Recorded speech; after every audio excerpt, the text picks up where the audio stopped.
You are listening to episode 77 of The Secular Buddhist.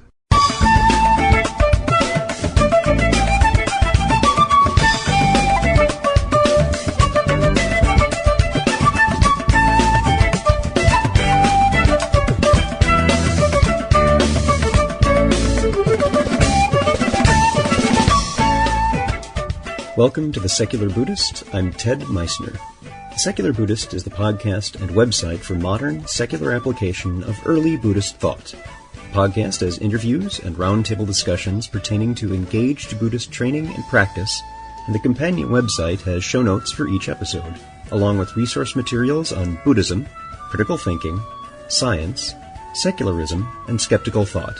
Though the podcast focuses on core practice from a secular viewpoint, more traditional teachings are welcome and openly discussed. Dana Nourie and Matt Lowry join us to speak about physics, the natural world, and quantum misperceptions.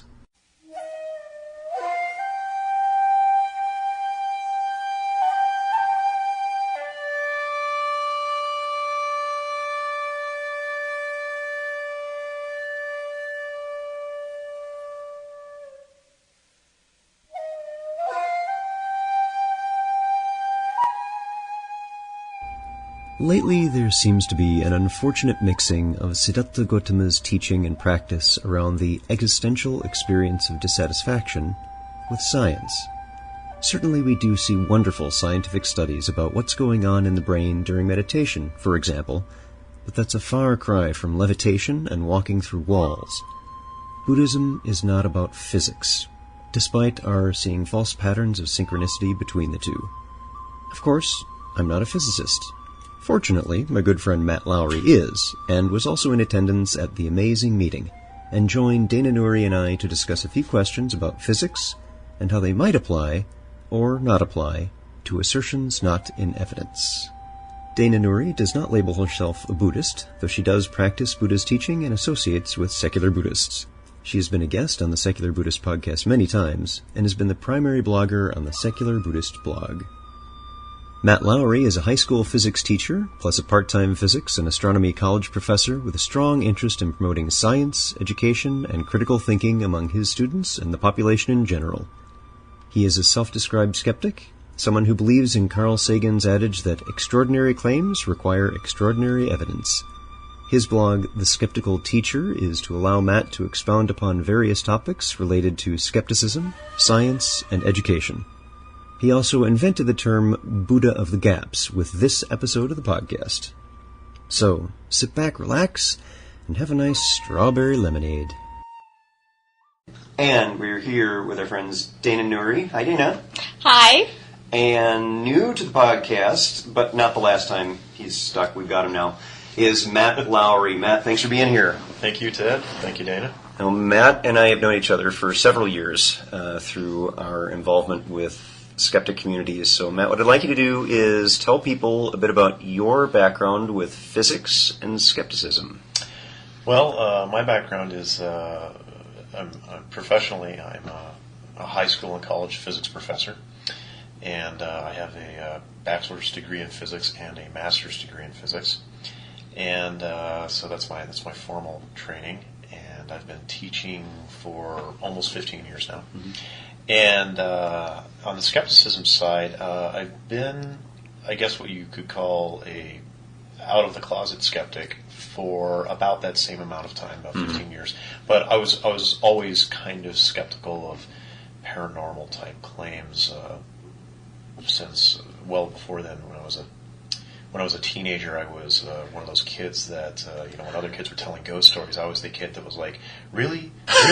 Let's test that out. Let's investigate that. And that's a whole other story. I've got a whole life story about that. But, that's another podcast. But yeah.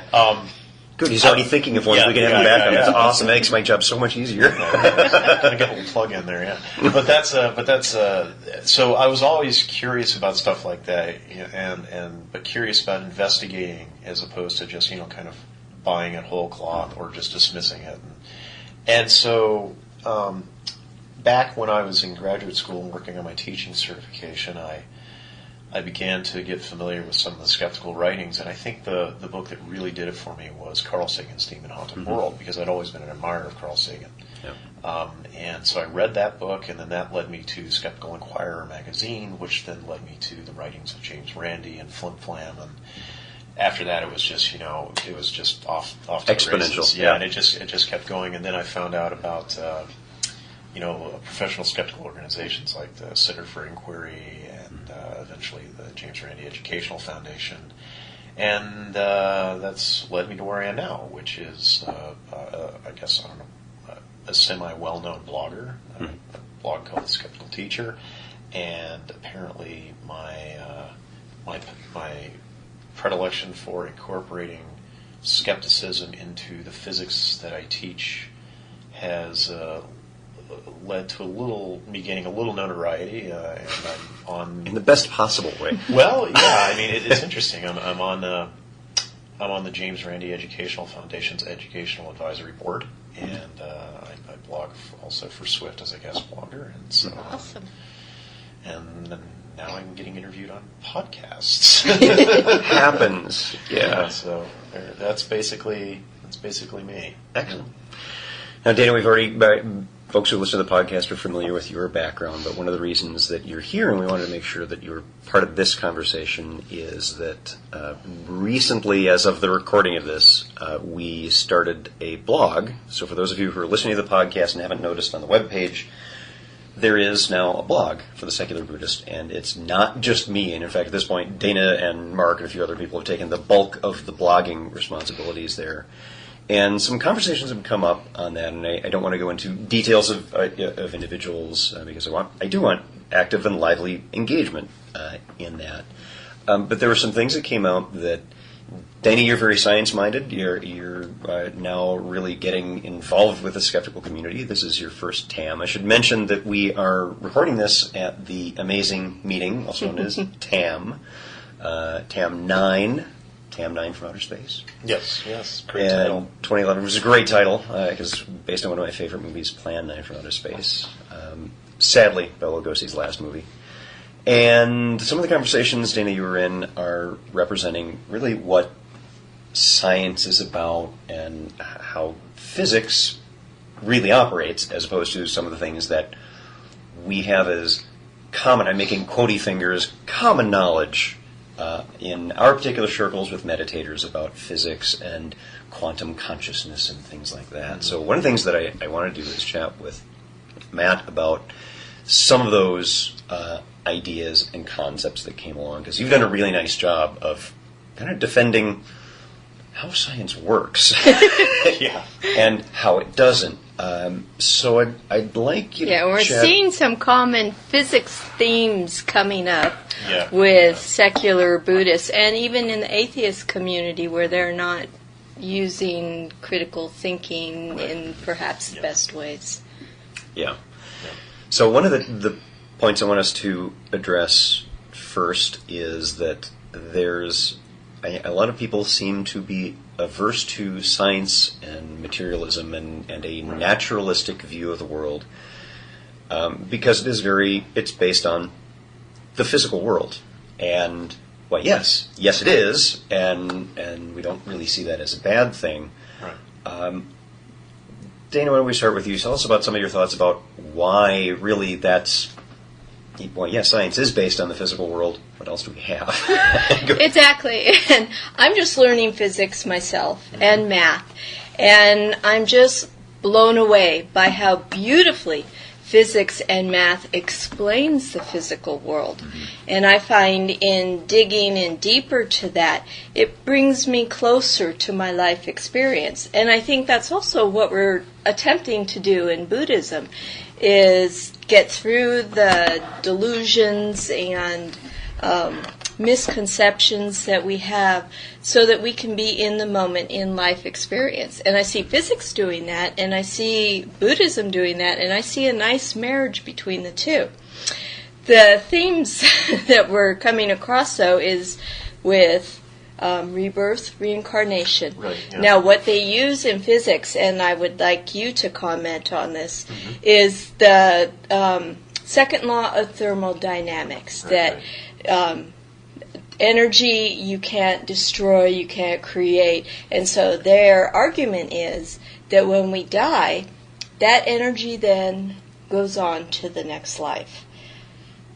It's energy that has to go somewhere. Yeah. So I'm hoping you'll speak Well, to the second law. Let me just expand a little bit on the second law of thermodynamics. The second law of thermodynamics is a little bit deeper than that. What you're speaking of basically is what's known as the first law of thermodynamics, the conservation of energy. The second law of thermodynamics talks about the form that energy eventually takes. Okay. This basically is the idea that as time goes on, energy becomes less and less ordered, and you get less and less what I like to refer to as useful energy. But again, getting back to your original point about rebirth and reincarnation, I would agree in the sense that I would agree with the people who are talking about this in the sense that when we die, the energy goes somewhere. But what they're forgetting is if you take a look at the laws of physics, first of all, matter and energy are two sides of the same coin. I mean, this is embodied in Einstein's famous formula, which is E equals mc squared, where E is the energy, m is what we call the rest mass, and c is the speed of light. And that's more than just a cool sounding idea that Einstein came up with because he's like, hey, this sounds awesome. Sounds cool. Nobody will understand this. I'm not going to sell books and shit, right? This actually works in the real world. I mean, we have technology based off of this. Nuclear power plants operate on this principle. A lot of places the lights wouldn't be on if this weren't real physical reality. And so there is a certain amount of energy bound up just in the physical existence of the matter of us, right? And we die. And when we die, what happens? Well, the body rots, right? And bacteria nibble on us and eat, and we decay and all this sort of thing. And so the matter gets distributed. Right? Well, if the matter gets distributed, then the energy gets distributed. But where does it go? Well, it goes.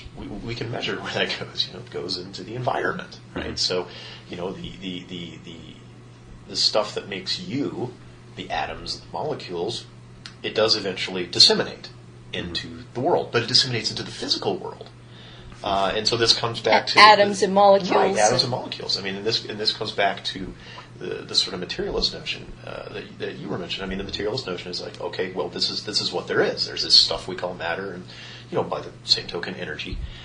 But what I think people do is, I think there's a class of thought where people really want to cling to this notion that there's got to be something more than the material. Who knows? Maybe there is. I don't know. All I do know is that what we do have is the material. This other hypothetical stuff, no. Can't measure it. Can't measure it, don't know. But what we do know is we've got this, right? And so that's what we operate with. And so the idea that, there has to be something else because people want to hold on to this. I think a lot of it goes down to, people don't want to die. They hold on to this idea of immortality. Yeah, right. Attached to and so they think about, the energy, when you die, it goes somewhere, and they're thinking it goes to some other plane of existence. Well, in a way, they don't even need to do that. Just take Occam's razor and slice all that away, because in a way, you are immortalized when you die because the energy does go somewhere. It just goes into the material world around us. It's out there. It's just, And there's this perception that the... transcendent. Yeah, there's just, and I'm glad you said that, this transcendent idea. Yeah. That there's an idea which is pervasive in our philosophical and religions and all these other areas, that this energy we're talking about, and they're trying to mash science into something that it isn't by saying that round peg in a square hole. Yeah, right. Our consciousness, that's energy. I'm like, well, no, we are creating a template of that being a thing. But really, that's just processes. Well, yeah, we're projecting. Going on. We're projecting. Yeah. And so they see that as something which must then it can't be destroyed, and therefore it gets to continue on. Yeah. Well, and part of my argument was, and maybe I'm incorrect in saying this, that when we die, we're no longer, through food and water and all of that, producing energy anymore. The body isn't, the consciousness, well, the brain's the not body never functioning. actually produces energy. As I like to explain to my students, we are, in the context of the body, we are our bodies are biomechanical machines that transform chemical potential energy stored in food into thermal energy to heat us, keep us warm, and kinetic energy to drive our limbs, and all the physical processes pumping blood through our bodies. So we don't actually produce energy; we just convert energy that we take in one form. So it's just recycling energy from one one thing to another. That's right. But you're not going to, when I die, no matter whether I'm buried or cremated, when that energy is converted, it's not going to be Dana. And that's where the philosophy comes in. Where is Dana? Where is Dana? Right, exactly. That's And that's the thing in Buddhism, too. My argument is there is no Dana per se anyway. As we look in Buddhism, we see that the feeling of self arises on thought, it arises on emotion, it arises on reaction, but it's not a solid, unchanging thing. It's just one event after another that we look back in time through our memories as though like a movie strip with individual events. Well, and this is interesting because you saying that's made me think of two things, and I'd be very interested in seeing what your all's thoughts are on this. But when you talk about what am I, right, and so on, and you get into that deep philosophical question. Well, when you take a look at it, say from a materialistic standpoint, at least the way I look at it is, I am a temporary collection of molecules and atoms that have taken this form for this brief span of time that I call my lifetime, and so on. But as I explain to my students, the atoms and molecules that make us up, the carbon in my skin and the nitrogen and everything.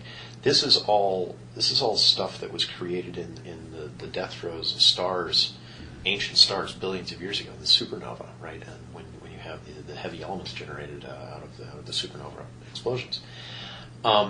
And so, this goes back to Carl Sagan's idea, we are stars, we are of the universe, right? We're not separate from the universe, we're an intimate part of it. And and these atoms and molecules take this form through these various processes, and we are this temporary collection. And when we die, the matter, the stuff that makes us up, goes somewhere else, and in the universe it comes into a different form. And so when you ask, what am I? That's kind of an interesting way of looking at it. But another way of looking at it, and this is an interesting angle. Again, this is sometimes where the people who look in terms of things as a dualism, right? With the transcendent notions of there's got to be something other, and we have to be somehow connected to that. It's like there's a desire to separate us somehow from this physical world.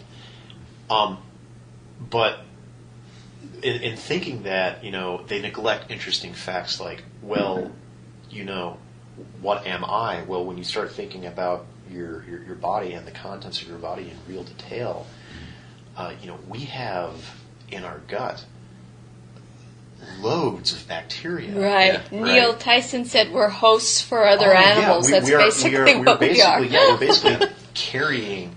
We're basically these sacks that walk around. Some of us more than others. Yes, I've been called that many times. And no one seems concerned about the reincarnation of the bacteria. So if you get reincarnated, where the hell will all the bacteria go? I mean, we would die without it. Yeah, if we didn't have these bacteria, many of them, we just carry them around. They don't do anything for or against us. But a lot of them we absolutely have to have them. And a lot of them we in throw order to away digest daily. our food. And then a lot of them we excrete them. And then it asks the question like, if we're talking about Dana, is Dana somehow magically separate from all this, or are these multiple life forms that live in your intestines and in your digestive system, are they part of you? Right. What happens to them? I mean, and so you really get into this interesting question of what comes into making you up, and that's why I like to personally look at it in terms of just looking in terms of the very physical sort of materialistic notion, because it's very simple. It's like, I'm the collection of these atoms, and that includes the bacteria and all the stuff. And I think that also brings up the really important point, too, of interconnectedness. Now, this comes up a lot. what you're talking about is also how we're interconnected to our environment and all of that. And I see people missing the point, really, in our interconnectedness with other people and how we affect them and our environment. Instead of looking at those very physical, observable things, they're thinking of interconnectedness as we're all one consciousness. And I think that removes us from the really important, how am I affecting you Very and tangible, you and my environment? And because they look at the, quote, one consciousness as this transcendent idea which is separate. Right. Yeah. And now that's the other thing that I wanted to ask you about. They're using quantum physics to explain this because of the weirdness of particles. That was Lawrence Krauss explained that a little bit today with light and how the particles will take every possible path, and it seems intentional. And he made the point of saying it's not, but they use this kind of weirdness to explain their weird ideas. Yeah. And I don't know quantum mechanics enough to really be able to argue with them, except to say, okay, how much do you know about physics? And very often they don't know much. Right. Yeah, we in the sort of skeptic trade, especially the more physics skeptics type people, we have a special name for that particular branch of thought. We like to call that quantum woo, because and there's a lot of it. Well, and there's and just to kind of maybe dig into their brains a little bit and see how they're thinking about it, to give some perspective, maybe where they're coming from. The thing is, if you haven't really studied quantum physics, and I've studied it rather extensively. Even if you have studied it, it's very strange because we are used to interacting in what's called the macroscopic world, right? Mm-hmm. We deal with things like, this book and this glass right here and the table, and these are huge conglomerations of atoms and molecules, and we're just massive numbers, 10 to the 25th, 10 to the 26th atoms. It's huge numbers. And when you deal with that large number of atoms and matter, you don't really see the quantum effects very easily. They all kind of smear out, and you kind of get this realm of physics that we call classical physics. Now, this is what we're used to dealing with in our everyday lives: classical physics. This is the physics that describes why your car runs. It's the physics that describes why you can hear a barking dog outside, and all of this sort of stuff, mechanics and whatnot.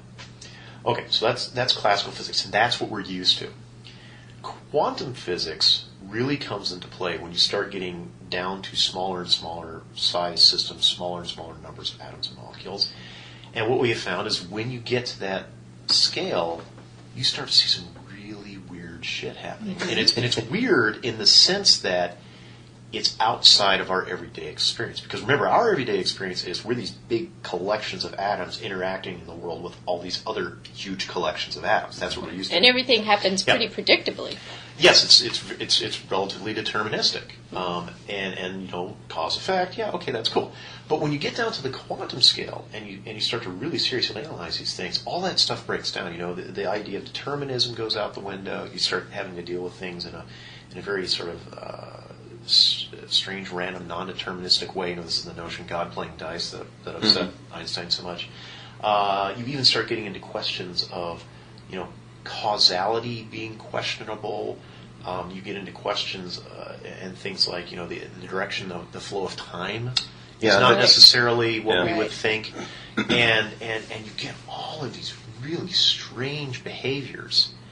And it's weird as hell because it's so far outside of our everyday experience. But it's how the universe actually operates on that scale. And so the thing that blows people away is when you explain to them that underneath all of this, right, all of these big collections of matter that we're used to dealing with, that's what's going on. Now, I've heard it described, and I think this is a reasonable way to describe it, that quantum physics is probably the closest thing to what you might think of as real magic that you can get. Okay? Right. Because it's so weird. And even if you studied this stuff for a long time like I have, it's still really hard to accept it. I mean, I can work through the equations, I can look at the experiments, I can read the papers, and I can oh yeah, okay, that makes sense, that's consistent. But in my gut, at an intuitive level, do I get quantum physics? No. And I don't think anybody does. But you don't make that leap to use it to that's the mistake. explain. That's right. And that's the mistake weirdness. they make. What they do is they get so caught up in the weirdness factor that they start to look at it like it really is magic. And then that's where I think they start mixing all this stuff up. And because they're already predisposed to a mystical form of thinking in terms of the transcendence and the dualism and all this stuff. And then they have this realm of science which just seems like uber weird, like magic. And then they say, oh, well, because they're already predisposed to thinking. Science explains it. Yeah, they're already predisposed to thinking that way, and so because they don't really understand it, at least at the rational level, like say I would, then they fall victim to trying to mush the two together. It's looking for the wish-filling gem. The wish-filling gem throughout human history it takes many different forms, whether it's the magic wish-filling gem, classical mythology, or whether it's now quantum physics. There's we need a get-out-of-reality card. Right. And quantum physics right now is filling the get-out-of-reality card, and why it's so very appealing to people is that, but scientists say, it's backed by science. Yeah, but the thing they screw up is the scientists say blah blah blah, right? But then the scientists are like, well, no, that's actually not what we're saying, right? So because that's where the big disconnect comes in. Well, and I was wondering, are some scientists saying that, or are people misunderstanding or not understanding at all? I would say it's a combination, actually. If you look at any realm of science, any particular field, whether it's quantum physics or biology or whatever, because there's so many people who are in the fields, just based on statistics, you're going to find at least a few cranks out there who are going to, go with these pseudoscientific or non-scientific belief systems. For example, in biology, there are people who get advanced degrees in evolutionary biology, but their motivation is that they're creationists and they want to destroy evolutionary biology. I'm a PhD, and I say there were dinosaurs on the Ark. Exactly, right. So there are people who do that. And I wondered if physicists who try to justify their belief in God also with some of this. Well, not even that, but just sticking with the question of abusing, say, quantum physics to say push a particular theology or worldview that is Deepak Chopra's ability to affect reality by his mental connection to the quantum consciousness field. I mean, there are some physicists who have done that, but again, those are like the minority crank types, right? And the vast majority of the physics community would look at them and go, what the hell are you talking about? Right? Just like the vast majority of the biological community would look at the creationists and go, yeah, okay, you're nuts. So, but the people, like I mentioned before, the people who are predisposed to taking that, strange dualistic transcendent philosophy and using quantum physics, the Deepak Chopras that are married to the idea of putting these things together, they will find those cranks and they will cling to them. And they will say, yes, this proves that I'm right. Yeah. That's right. Now, see, because I don't understand quantum physics, I'm still focusing on classic physics. Subjects fall at the same time? I refuse to use quantum physics as a speculation for anything because I don't understand it. And I'm not going to say, well, it explains this because I couldn't explain it. And that's the responsible thing to do because instead, it's exactly right. Because instead of, for lack of a better phrase, making shit up, you're basically admitting your ignorance and saying, well, I don't really understand this, so I can't really say one way or the other about whether or not these ideas are right. So you suspend judgment. Whereas Deepak Chopra, what they want to do is, they want to spread their theology, or if you want to think more cynically about it, they want to get speaking gigs and make money, and so they just run out there and just they just keep going and going. Yeah. So let's take a step back. There was a panel at Convergence, and we were talking just a moment ago about most physicists are going to think this, but there are some cranks out there. Right. And some people, maybe in some listening to this podcast, maybe saying, "Oh, but how do we know those guys are wrong? Maybe they're not cranks. Maybe they're the forward thinkers." And one of this panel that I'm talking about was the climate denialists one. Right. And one of the speakers there is a climate scientist, and he had this wonderful metaphor for you go to 100 doctors. 97 of them tell you have a tumor, you need surgery. 2 of them say, I don't know what you got. 1 of them says, you're fine, go home. Are you going to listen to the one guy who tells you you're fine, go home? Right. No, you're probably going to do the prudent thing, which is listen to the other 97 doctors that, and here's the evidence for what we're saying. The problem is with that one guy, with those crank ones, is either they do not have evidence whatsoever. Right. And they will typically just quote stuff at you, which is why anytime Dana and I ask for evidence of, say, things like rebirth, we get quotes from you get quotes from the sutras and stuff like that. Yeah. And we've already done episodes with Glenn Wallace on what we call sutta thumpers, who just keep spouting stuff. I like that, sutra thumpers. That's great. Yeah, and my response to them is very polite. I please understand, many of us have come from backgrounds where we have engaged in these kinds of dialogues with a sincere interest in understanding someone else's point of view from a different religious tradition. You, as, say, a traditional Buddhist, what was your religious background? I came from a Mormon family. Right. Okay, yes, and you don't believe a lot of the stuff that is said in that. And you're right, I don't. Why not? Yeah. And then there's a kind of a painful moment where, like, well, I don't believe that stuff. There's nothing in evidence, say. And kind of that's where the conversation ends. They don't want to pursue that. Yeah, because that leads to an uncomfortable spot. Right. And then that one person, though, when they do present evidence, in quotey fingers, the problem is most of the general public doesn't know how to question it or how to engage. They don't know how to tell Deepak, here's why you're wrong. Yeah, especially if you're dealing with an incredibly complicated topic like quantum physics. Yeah. Mm-hmm. Mm-hmm. And they really want to believe something like rebirth. Yeah, they just come together. This brings up a very interesting point, because I do remember speaking with you, Ted, about this earlier at some point. That I was reading through the blog post that kind of led to all of this, and I was reading through these comments, and I found it very interesting that some of the people you were discussing this with, Dana, on the comments, is that they were responding like sutra thumpers.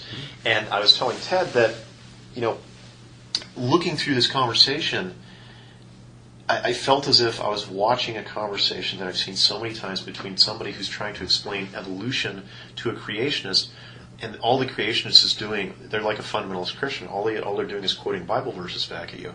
And in this sense, you had these, fundamentalist Buddhists almost who are behaving exactly the same way. Right. And Ted brought up this point, which I think is very cogent and worth repeating, is that what's happening, what the sense I get is that people like that, as you referenced, are coming from a background where they were wedded to some kind of theology or philosophy, and they were wedded to it because they were told it's the truth, and here's this holy book that says this is why this is the truth, and then they fell out of that for whatever reason.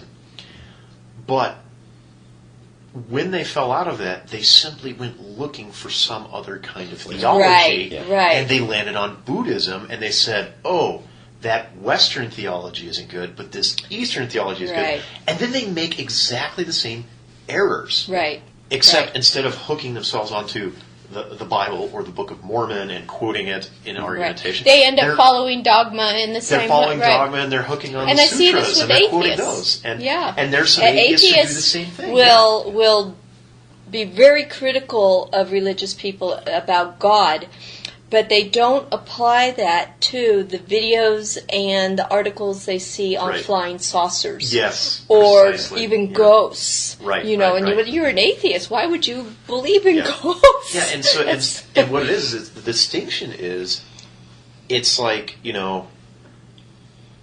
instead of what people are doing is they're running from one banner to another banner, and they're not really questioning why they're even standing under a banner to begin with. And what what you have to get people doing is you have to get them thinking beyond this sort of superficial layer, and you have to get them to question, well, why is it that I believe what I'm saying? Right. Why is it, in this particular context, why is it that I believe that the sutras are correct? Why is it that I think that the people who wrote this are infallible? You know, and it's the same kind of thing you got to try to get, say, fundamentalist Christians thinking when they're dealing with the Bible, or when you're dealing with an atheist who's into UFOlogy, right? Well, okay, you don't believe in God, but you believe that the aliens kidnapped Elvis or whatever, right? Well, why do you believe this? Right. And you got to dig down underneath those questions, and that's the tricky thing. And that's what I like. That's what people who you're arguing with aren't doing. Right. And see, what I really liked about Buddhism was I felt that science really taught me how to be critical of the outside world. Buddhism really taught me how to be critical of the inside world. And I was able to discover a lot of beliefs and delusions that I had. And so I was telling Ted that I'm used to debating with Christians. When I started these blogs, I expected some kickback from atheists because they're not very familiar with Buddhism. Mm-hmm. I didn't expect it from the Buddhist community because I made the assumption that they would have gotten out of Buddhism what I have. And clearly they haven't. Right. Mm-hmm. Right. Yeah, it's just another banner. Right. Yeah, and this is, I'm glad you're both bringing this up because this is, folks who are listening to the podcast know that I frequently, at least every third episode, I'm saying question with confidence. And this is exactly why. And this is why I've been involved with the skeptical community. And it's these engagements where, in our practice in meditation, say, for example, we're supposed to be looking very closely at what's going on in our minds. And I know for a lot of folks, that, particularly in the science community, that's kind of a dirty word. It's not specific enough. Like, okay, we mean the interactions of the brain and the body and our emotions and everything. Thoughts, emotions, and thinks of all of us. That's what we mean by mind. So, that's what we mean. There you go. It's not just brain. There is more to it than that. It does have function. We need to not dissociate from that there is processing going on. And so we should have this practice of looking at what's actually going on here. When I have this, I am angry. Okay, look at it more closely. There's no I. There are physical reactions going on. My heart is going faster. That's true. Oh wait, my breathing is going fast. Okay, that's true. Where is my anger? Like, wait, there's just reactions here, and you start to tease out the difference thoughts between that. The story that gets formed, and you realize that's where a lot of the anger is in that justification that it's in that fantasy that you're creating to justify your moment by moment. And when you can separate the emotion and the thoughts, and you just focus on that feeling in the body, and you let go of the story, it's amazing how the anger will just fade away. But, I want to bring up, too, Michael Shermer's last book on beliefs was really amazing for me because I always thought of beliefs in terms of religion and, UFOs, and then I considered myself to be someone who didn't have beliefs. Mm-hmm. But when I read that book, he talks about how you form a belief and then you go get the information to back it up. And in doing that, I realized I had some very strong beliefs about math that were simply left over from my childhood that if I let go now would actually free me up to learn math. And I am, and I'm loving it. It's great. Mm-hmm. But I had these beliefs in my head that it's hard, I can't do it, and numbers are just impossible, and I'm dyslexic, and this is, But I really wanted to learn, and when I realized, these are all beliefs that I'm still hanging on to, let that go, then the math started to flow and make sense, and to me now it's amazing. I'll actually share something with you. I don't know if Ted, I know Dana, you don't know this, but I don't know if Ted knew this or not, but I actually practice on occasion Zazen meditation. Because one of the things that I've done, besides physics and skepticism, is I've been a martial artist for well over That's 20 how years. You and I both have that kind of background. That's how I got into this initially. Yeah. So, and part of that is a few years ago I learned how to do Zazen meditation, and I don't do it as often as I think I should, but it's very interesting to see the reaction from some people about how they think of Zazen meditation. Yeah. And, of course, you all know where I'm going with this. There's a class of people who look at meditation as a way to, quote, gain enlightenment, and then that's all the whole idea of going transcendent, and, I will become like the Buddha, and then the sky will open up and the light will shine forth on me and all that stuff. The most damaging thing to Buddhism was this idea of enlightenment, this mystical experience. Yes. Yeah, I like awake better. Yeah, and I'll relay a really hilarious story to you because you're going to love this. And I'm sure a lot of your listeners will love this too. Yeah. But, being somebody who, in employing Occam's razor, I say, look, I can't say whether or not this hypothetical transcendent state exists, but what I can say is there's this world here, this physical, material world, and so that's what I operate on. I always looked at it as an exercise. Mm-hmm. It's an exercise in terms of, your physical posture and your breathing and how you carry yourself and how you can relax your muscles. And it's also a mental exercise, the mantra, the simple counting silently to yourself. And, you can't get past 5 because you're thinking about what you're going to do tomorrow for lunch. You're like, shit, God, I got to go back to 1. And it's so... Shows you how your mind works. It's very... It's very... But I've always thought of it as an exercise.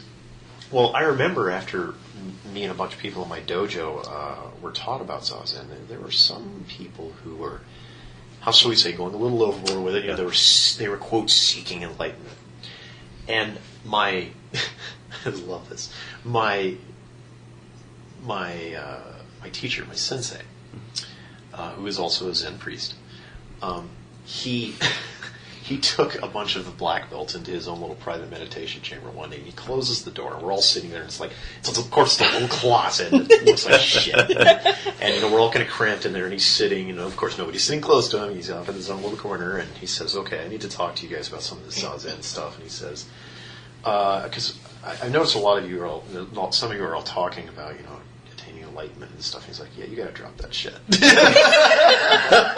he's like, there's no enlightenment, guys. It's like this is all it is. This is it. You just you do the exercise.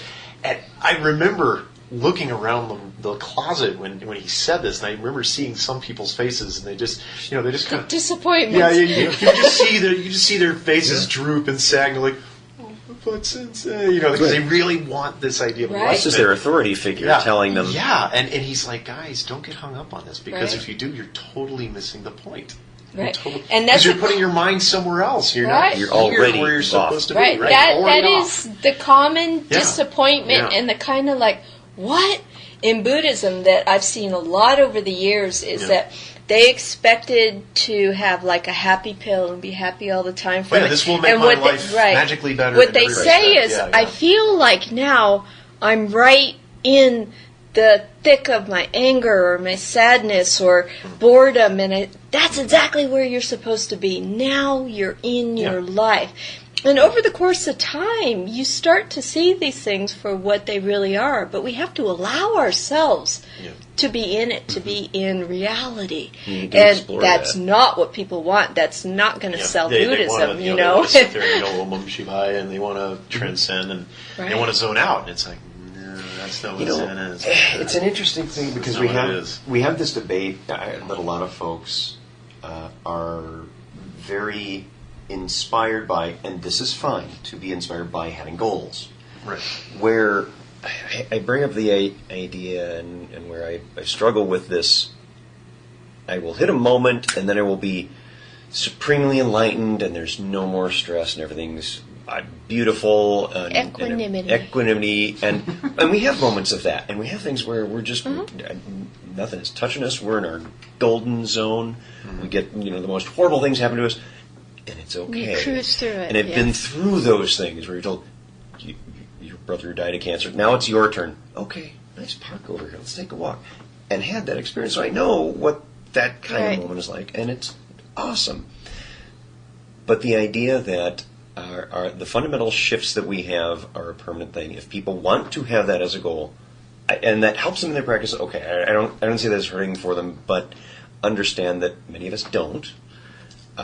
And to me, the way it feels, and some folks will disagree with this, some will agree, is I'm a runner. I know I can run a mile in this amount of time. I'm never going to hit a 4-minute mile. Can human beings do that? Why, yes, they can. Can they do a 2-minute mile, or a 1-minute mile, or a 10-second mile? I don't see that as happening. And if we have this idea of a supreme enlightenment, there are about 350 million Buddhists on the planet right now. Lots of meditators over the centuries. How many fully enlightened beings can we name today out of that 350 million people?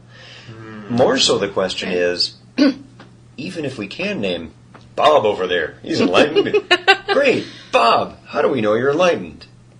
Right. What's our criteria? Right. How are we able to determine this? That's my trouble with I see a lot of things. us as storm chasers. You know the guys that go chase tornadoes? Yeah. We see that tornado spinning and it's alluring. That's like Buddhism. And then we get caught in it and it just puts us right into the crap of our lives, you know. And then we get into that center point where there's peace and there's calm and it's like, okay, I get it. And then we get caught up in that storm again. And it's this constant moving in and out of the eye of the storm until finally I think maybe you can land in the middle pretty decently and cruise through life. I see some people doing that where they're really able just to go with the flow. Yeah, you know, all kinds of things are going wrong in my life right now, but you know, it's okay. It's all impermanent, and you know, we're born and die, and that's just you know. Some of the folks that we've engaged with on various blogs, I have a reply yet to write to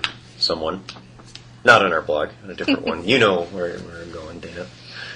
And there's you know, they're of course a sutta thumper, and they're coming back with but monks, this, that, and the other thing, and they're saying, you know, we have the Patimokkha, the rules for monks. It's everything has to be done exactly just so.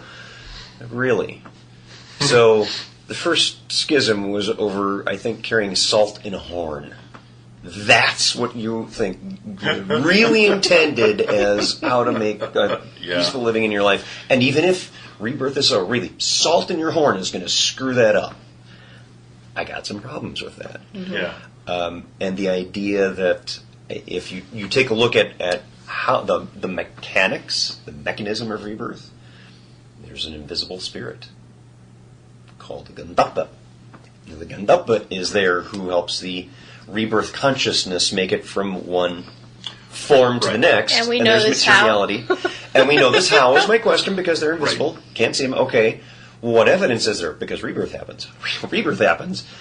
What I picture is how do we know this? And even give that to them. Say, okay, that's fine. I'll give you that. I'll give you the rebirth happens. Let's not argue that. But what is the mechanism by which? But see, they'll just make something up. They'll grab from your quantum physics to explain it, right? And then that's where. And that's why I keep saying over and over that my approach is the litmus test is the same as in science with physics. I can do tests and I can see, wow, this works. Experiment. I take the same tact with Buddhism. Yep. If I can't experiment, if I can't do the test, I can't sit and observe it or what have you, then to me it's just story. Yep. Now there might be metaphorical way of looking at it. Like with rebirth, I do see how my sense of self arises and dies. You know, that rebirth to the ego, and that happens sometimes a lot, and sometimes I'm more mindful and it happens less.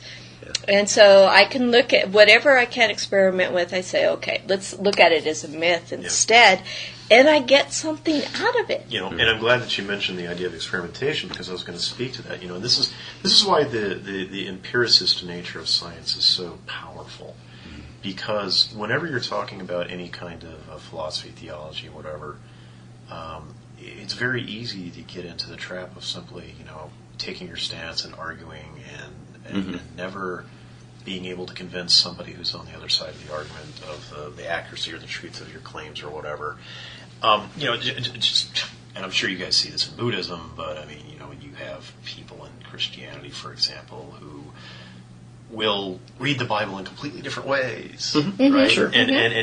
And this is true and that's not. They'll all claim absolute truth because it's in their holy book, and then you say, okay, well, what about this other guy over here who's also a Christian, who believes 90% of what you believe, but on this other 10%, he or she reads, you know, and interprets it differently. Well, how do you explain that? And then you start getting into these you know, uncomfortable places, and this is why the empiricist nature of, say, science, and I guess, by extension what you're talking about with Zen meditation is so important because, again, and this again goes back to this common reality which we all share, the material world. Right. As I tell people who have had conversations with on this before, I say, look, if you want to believe in heaven or hell or the transcendent plane or extra dimension or whatever, okay, fine, but we can all agree that this world exists. We're all here, so we all have to think about this world. And so, what science? There's life before death. Right. What the empiricist nature of science, the empirical nature of science does, is it forces us to work within that common experience of the material world that we all exist in, and thereby we can actually, answer some questions. Right. Right. Mm-hmm. And your peers give you reality checks too, right? Yes. If you come up with something, your peers are going to try to disprove you, or they'll find out that, oh yeah, you're really onto something here. Yeah. And we do that with our Buddhist community. Yeah. And I'm hoping that's what's happening now with these kinds of discussions on the blogs. That I'm hoping that everybody's getting a reality check. Yeah. In some manner. Yeah, well, and the thing is, a lot of people understand that science is a really hard-nosed business. I mean, there's this misconception, I think, that scientists, we like to put on our white lab coats and go to the bar and be like, how are we going to, and get paid to what come up. What block can we come up with today? What block can and we then come you up all with, support each other. What can we write in our books to sell shit, right? And man, I tell you, if you go to any professional science meetings, and I've been to a few, because I'm not a research scientist, I'm a teacher, but you will, boy, man, you want to see people argue and fight. You go to a professional science meeting, and it's like, man, break out the brass knuckles. You make a claim, right? People are gonna call you on it, and you better damn well have that ability to back up what you're claiming. But that's the power of science. That's what's so useful. Right. And I guess maybe sort of the tie-in to the meditation practices is, at least the way I look at it is, I go back and saying it's an exercise. I view it as, it's to me it's like almost purely empirical, because instead of sitting down and thinking about philosophy or whatever, I'm sitting down and I'm doing this physical exercise which actually, requires me to utilize more than just my brain. I have to utilize my body, and this is one of the things that I get out of martial arts so much. And this is actually kind of funny the way my sensei has put it over the years. He says, I'm a Zen priest and all this sort of stuff, and I really like doing the meditation, and I really like teaching people about it and all this sort of stuff. He says, but my heart really lies in the martial arts, because that's where you're really doing it, because you're taking everything. You're not just you have to be mindful of the entire you body. have to be aware of everything, because if you mess up, you boot to the head. You break your wrist, or you hurt somebody, or you have to be aware of everything, right. and that's what's that's what's kind of neat about it. It's extremely empirical, and in many cases, I look at the dojo as a lab. When you're learning these techniques, or when you're doing Zen meditation or whatever, you're basically running experimental trials again and again and again and again and again. Right. So it's a very kind of neat. And that's why I don't call myself a Buddhist. I say I practice Buddhism.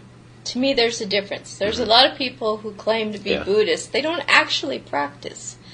To me, the practice is what's important. I could care less about being a Buddhist, whatever that means. Right. Yeah. To me, it's in the actual practice and the experience of being in this life for whatever it brings, the good, the bad, the ugly, and it all comes and it goes, and it's processes. And there's this conceptualization problem that we have, that this is a thing to which one adheres to, and we get that on the Facebook page sometimes. People say, so how can I become a secular Buddhist? And like, well, first to be setting aside this notion that it's a thing you become. Right. there's practice one does. This is a You're this actually is a process. letting go of stuff, letting go not of stuff. picking up stuff. Right, and that's where I think what we're seeing with the Sutta Thumpers is they've picked stuff up, not set things down. Yeah, well, and And Zen's very big on that. Yeah, and the Deepak Chopras, do that too, because what they do is they want to take quantum physics and all of that stuff, and they want to try to slap it onto this theology they've dreamed up and that they've adhered to, and they end up in the process making this really crazy monster that is it's like, this doesn't make any sense. It's nuts, and this is the thing that's kind of interesting in my opinion about thinking about things from a materialistic standpoint. You're basically cutting away all that extra stuff, and you're getting down to, this is it, atoms.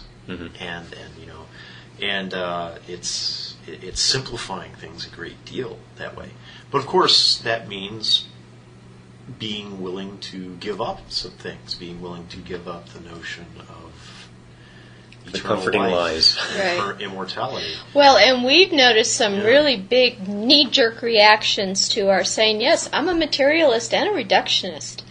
Perfectly happy. Oh, yeah, that's the other word, reductionist. Yeah. I'm glad you mentioned it. That's the other big one. And they just go yes. ballistic. That's another one, yeah. But to me, Richard Dawkins, I just bought his book, Unweaving the Rainbow. Unweaving the Rainbow, yeah. About, we understand what creates that illusion of a rainbow, and what's happening with Doesn't the light, take away with from droplets, its beauty. and It color. doesn't make it any less wonderful. Right. Yeah. Color doesn't actually even exist In fact, outside to me, it ourselves. makes it even more cool because, Right. whoa, that's awesome. And that's the point of his book, that when we find out, when we reduce things to their little parts and see how they work, it just is amazing. And I found that in my own practice, that when I first read about the concept of not self, I thought, what? And then What the hell is that? yeah, they suggested your thoughts are not you. Excuse me? Because I prided myself on my intellect, right? And I thought, no, this can't be right. But I was determined to look at it. And then I discovered what was actually happening. That, okay, I'm not my thoughts. A lot of my thoughts are really stupid and unimportant, and they actually get in my way, and they're not me. And actually, I don't Observe want to define myself by these fleeting little things. Some of them, of course, my ego latches on to, and it's, oh yeah, this is a Good thought. And those are usually what I blog, right? Yeah. But to me, it was fascinating. And I thought, wow, this is actually right. And to me, this is It was amazing. I see if we look at the Buddha as a historical figure, how can you get any more reductionist than to break up ourselves into 5 heaps of form, feeling, perception, mental formations, consciousness? People latch onto consciousness as, but that's where the transcendent stop. Please bring your evidence. If you're going to invoke quantum magic, please show how that works. Yeah, and what they're doing is they're kind of creating a... This will sound kind of funny. This is the first time I've ever used this phrase. They're creating kind of a Buddha of the gaps. Yes. Exactly. It's the God of the gaps, Buddha of the gaps. Buddha of the Awesome. gaps argument, because what they're doing is they're thinking, consciousness, and what it is and do we in the scientific world fully understand the notion of consciousness yet? No, we don't. But it is easy to observe, and that's what people seem to overlook. We have the perfect lab in our head. All you have to do is go lay down and go to sleep, and you lose the world completely until you wake up. Well, except for dreaming, you have surgery, and there's nothing. You have lost whatever that time was. That is the brain shutting down, Shut and you're down. not gone. And that's why I So love to me, it's just obvious that the brain is the source of consciousness. Metzinger's ego Because I tunnel can point observe talks that. about that Right. we can shut off I the don't brain need a for things. neuroscientist to tell me. We see brain damage. But what these folks do, the people who make the Buddha of the gaps argument, is they say, well, we don't fully understand that. Yeah. You said this is Buddha of the gaps. Yeah. Matt Lowry invented this. You heard it here on the Secular First Buddha of the podcast. gaps. That's me. Awesome. But basically, what they're doing is just saying because we don't completely understand that in this reductionist, materialistic way of looking at things in terms of modern science, then that means they. It doesn't mean that you do understand it. They cling on, and they're making Right. that logical error. Right. And the other thing that's interesting is what you said about well, the consciousness, it takes place in our brains, right? I was reminded of something on this comment thread with the blog post that got this whole thing started.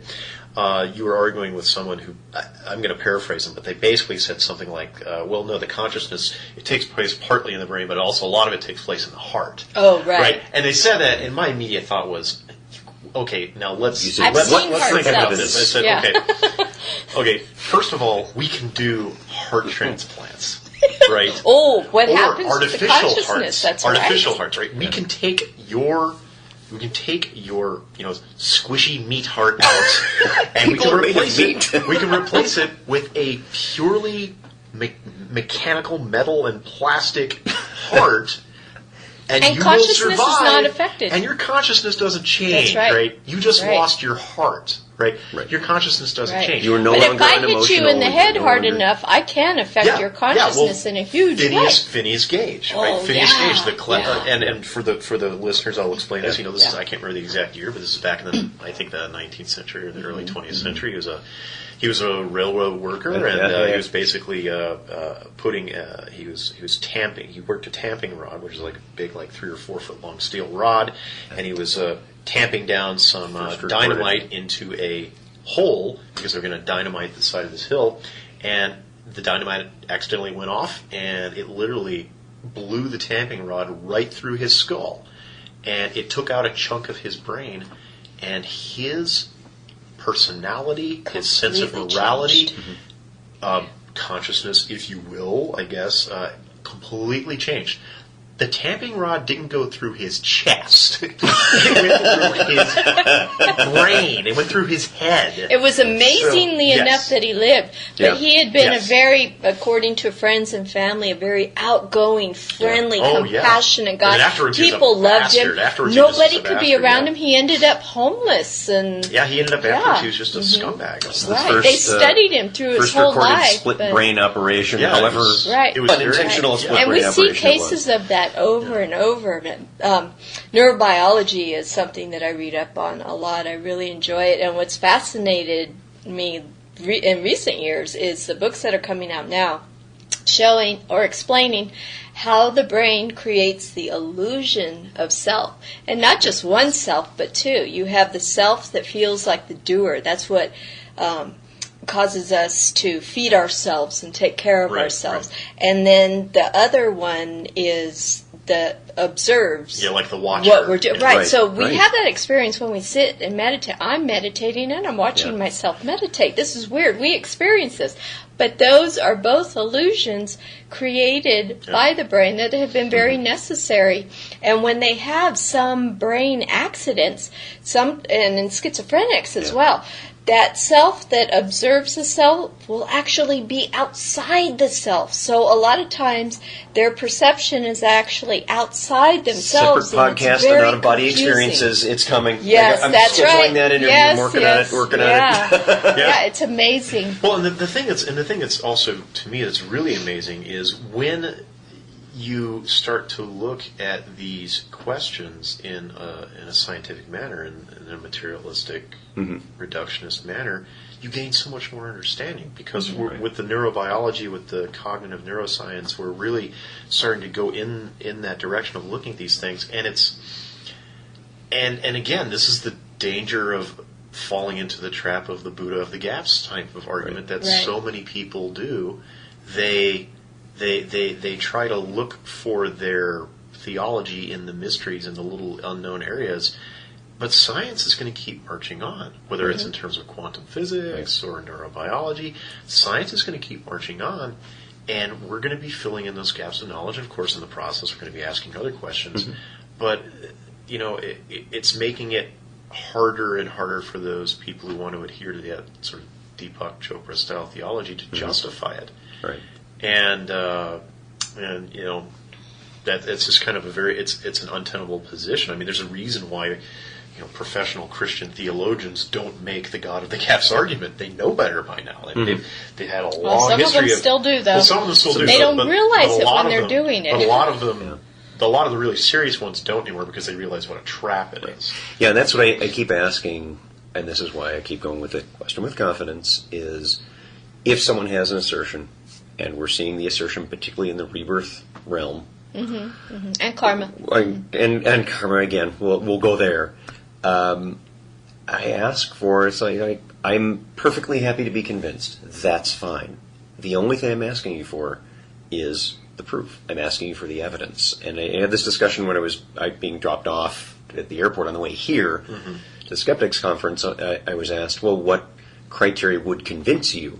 And they told me the story they got from one of the Ian Stevenson books or one of those where it's, but this little boy knew stuff from World War II that he couldn't possibly have known. I'm like, well, how did this kid find, what was the story? Oh, well, the dad would go to the library and say, oh my goodness, this kid said this stuff. And I'm like, well, okay, so what controls were there for this? So you're just saying he's lying? I'm like, well, no. He may simply be doing things like the assisted communication people that they are making it on a mistake, or maybe he is lying, or maybe frankly. misremembering, or he's misremembering. Things, the memory's not a recording device, so they're sincere. And like many of the experiences we have in meditation, I've had really wacky, cool, interesting stuff come up where I would have thought, wow, I remember being a lizard being eaten by one of the first flying dinosaurs. No, this is stuff that comes up in my brain. Are you kidding me? Come on. It's a hallucination. It's a hallucination. Because I've been sitting here for an hour.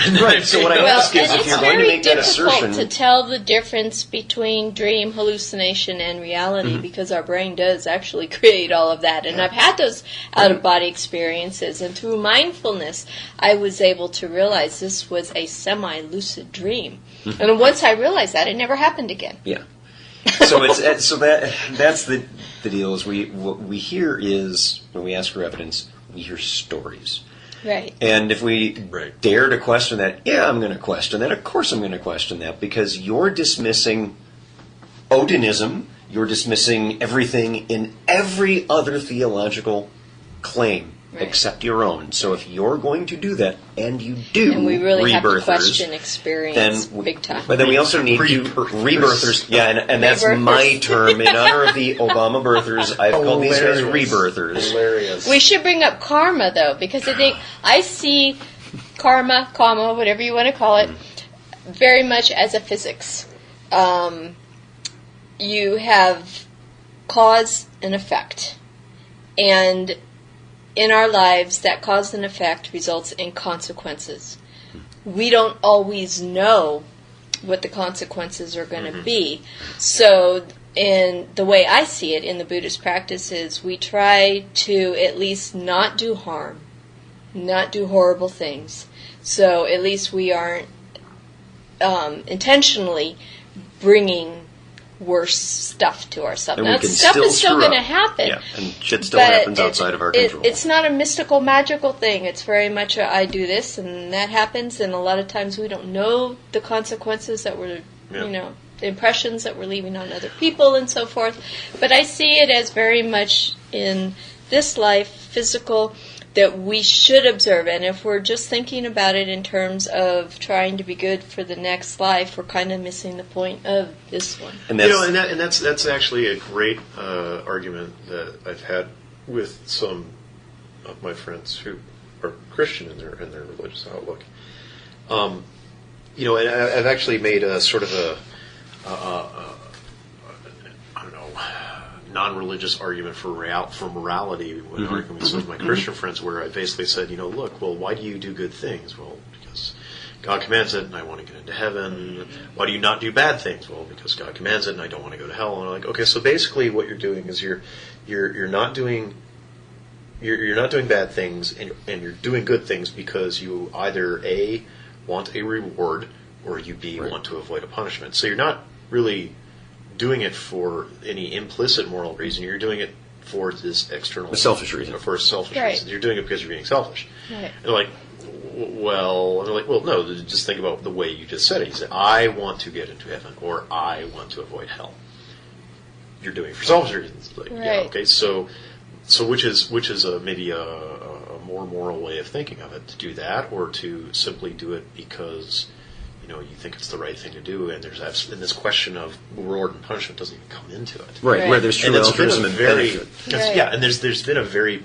You have to really understand it internally to be motivated to be good. And I brought my children up without religion, but instead of just telling them, don't steal, it's bad, I tried to emphasize with them, how does that make you feel? Right. Because then you have to hide the fact that you've stolen. You know the other person's going to be upset by the fact that you've stolen from them. These are the things you need to think about. Then they know internally, stealing doesn't make me feel good. It's not good for them.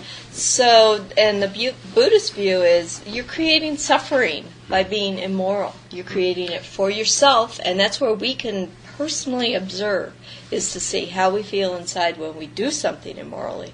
And that then goes forward to what are the other actual people. This world effects? And what I wanted to get at is, in people ask, why do we call this secular Buddhism? What do we mean by that? And something that Stephen Batchelor keeps mentioning is that, if you look up secular, and this was one of the first blog posts I put out there, is what do we mean by this? What is secular Buddhism? Is that the root of that is seculum, of this world. That's what we mean. We mean of this world and in a natural context. The real world, the one where it's here and now. Functioning every day. Where we're functioning, not something that we can't measure and we can't look at. That kind of puts it off the table because we're not able to tell. That those may be great things to talk about. They're interesting and fascinating, awesome, but realistically, it doesn't change what I do. And mindfulness plays in hugely with morality. We have to be mindful of our intentions. We have to be mindful of how we're behaving. Mm-hmm. If you're not being mindful, you're just going to react to the world. Yeah, and it's stimulus response. Right, and then you say, oh shit, what have I done? Now how am I going to undo this or cover it? And that's quick, put the body in the trunk. Let's get out of here. Yes, exactly. The desert's right here. Right, and so if your motivation is outside of yourself, whether it's a parent or just the laws or God, then there's no motivation to be good. So I think the practice of mindfulness and meditation helps us look at those things. When we're in the moment and something comes up, should I do this, should I do that, and really look at how it's making us feel inside, that can help us make better decisions. Yeah, cool. Matt, you've got Stanger's book open. Is there anything particular? Why did you? Well, I don't know. I was just kind of curious to see. Yeah, sure, you can take a look at it. I was just curious to see if you guys had any specific questions on quantum physics or anything, because that kind of plays into a lot of the goofy stuff you have to deal with in these conversations. And since Ted brought it up, I'll just mention to your listeners that there's this excellent book by a physicist. His name's Victor Stenger. And the name of the book is called Quantum Gods, Creation, Chaos, and the Search for Cosmic Consciousness. And what he does in this book is he really lays out very nicely a way of thinking and dealing with a lot of what they like to call these quantum woo type arguments that you get from Deepak Chopra and the Sutra thumpers and so on and so forth. And as I was saying before we started recording, it's an excellent book. It's very well written. The physics is just wonderful, but there are a few places in the book where it gets kind of deep. A little thick, because he's talking about quantum physics and some of this stuff, and it's a little bit thick. So, and Dana, you've mentioned that there's some that's you don't study quantum physics. So, if there's stuff that comes up that you keep hearing a lot, I mean, is there anything in particular you wanted to ask about since you got a physics person here to help? Right. Well, what people are using a lot now is how particles can be two places at once. And they're using this to explain how people read minds and how you can go beyond the body. Now, I don't understand why that explains those things. And when I try to pin them down, they go into... hand-wavium, Yeah. Yes, explanation by hand-waving. Right. Yes. And then it's also the particle and the wave. Okay, well, let's start off with the particle and wave thing, because that's probably a little bit easier to start with. This is what's commonly referred to as wave-particle duality, and this is part of that weirdness that I mentioned. Okay, so for example, we're thinking about in the macroscopic world that we live in, these things that are around us, right? The book, the table, this glass right here, right?